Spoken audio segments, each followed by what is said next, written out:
നിങ്ങളുടെ ഫേവറേറ്റ് സീരിയലുകൾ ടിവിയിൽ വരുന്നതിന് മുൻപേ സൺ നെക്സ്റ്റ് ആപ്പിൽ കാണാം. ഇനി എല്ലാവർക്കും മുൻപേ കാണൂ. ഇപ്പോൾ തന്നെ സൺ നെക്സ്റ്റ് ആപ്പ് ഡൗൺലോഡ് ചെയ്ത് സബ്സ്ക്രൈബ് ചെയ്യൂ. എനിക്ക് മറ്റുള്ളവരുടെ ഉപദേശം ആവശ്യമില്ല. നിങ്ങൾ ഈ പറയുന്ന പേപ്പറുകൾ നിർബന്ധപൂർവം ഒപ്പിടിവെച്ചതാണെന്ന് നന്ദിനി പറയുകയാണെങ്കിൽ ഞാൻ ഈ വിവാഹം നടത്തും. It's my duty.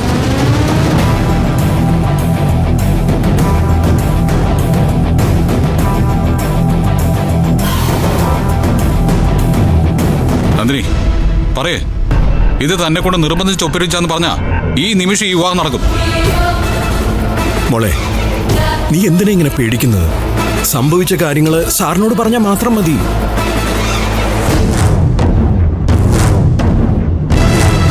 മോള് സത്യം മാത്രമല്ലേ പറഞ്ഞിട്ടുള്ളൂ? പറയൂ. സർ, ഇനിയിപ്പോ എന്തിനാ സർ സമയം കളയുന്നേ? ഇനിയിപ്പോ സാറ് നിർബന്ധപൂർവ്വം വിവാഹം നടത്തിയാലും എനിക്കിതിനെ ചോദ്യം ചെയ്യാൻ പറ്റും. അതിന് ഇപ്പൊ ഇവിടെ നടക്കുന്ന സാഹചര്യം മാത്രം മതി. നന്ദിനി പറയൂ, ഇത് നിങ്ങൾ ഒപ്പിടാൻ ഇടയായ സാഹചര്യം എന്താണ്?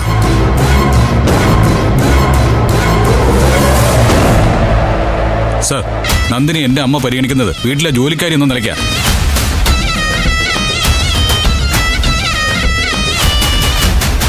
ഓഡിറ്ററുടെ നിർദ്ദേശമുണ്ട് ശമ്പളം വാങ്ങുന്ന ജോലിക്കാരികൾ എഗ്രിമെന്റിൽ ഒപ്പിടണമെന്ന് പറഞ്ഞ നന്ദിനെ കൊണ്ട് ഒപ്പിടിച്ചത്.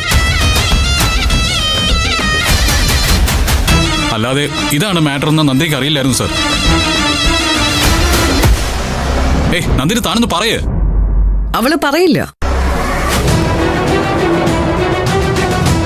സാറ് കേട്ടില്ലേ? ശമ്പളം വാങ്ങുന്ന വേലക്കാരി എന്റെ മകന്റെ ഭാര്യയാണെങ്കിൽ പിന്നെ എങ്ങനെ സാർ അവള് കൈനീട്ടി ശമ്പളം വാങ്ങുന്നേ?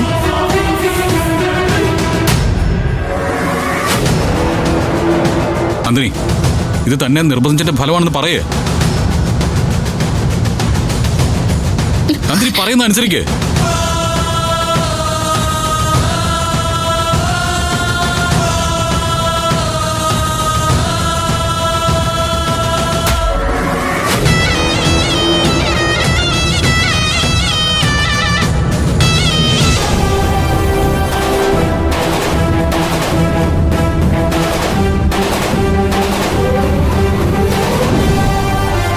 നന്ദിനി, ഇതെന്താണെന്ന് തനിക്കറിയാലോ.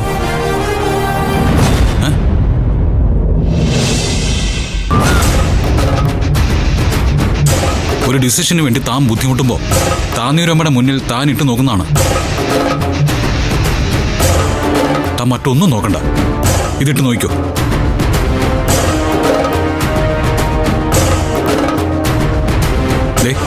എന്നിട്ട് താന്നൂരമ്മയുടെ തീരുമാനം എന്താണോ അത് മാത്രം നീ രജിസ്റ്ററോട് പറഞ്ഞാൽ മതി.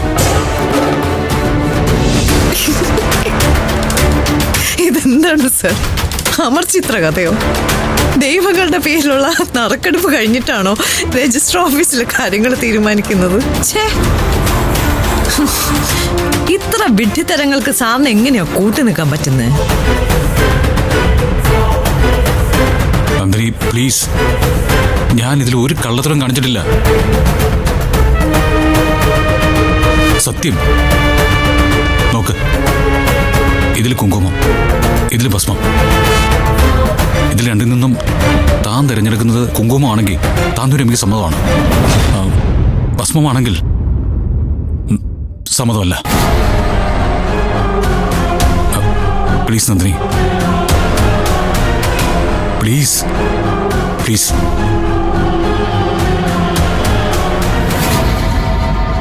എങ്കിൽ പിന്നെ ഈ നറുക്കെടുപ്പിൽ ഞാനും പങ്കാളിയാവാം.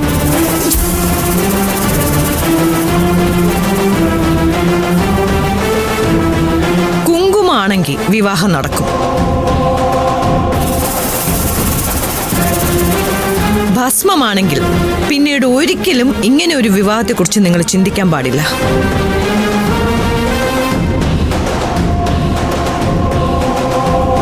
സമ്മതിച്ചോ? സമ്മതിച്ചു.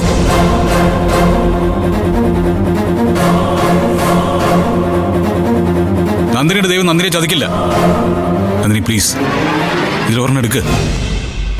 നന്ദിനി, എന്നെ അച്ഛനെയും ഇതേ ഈ നിൽക്കുന്ന വിവേകനെയും ഇവിടെയും ആരെയും തോൽപ്പിക്കില്ല നന്ദിനി. പ്ലീസ് നന്ദിനി.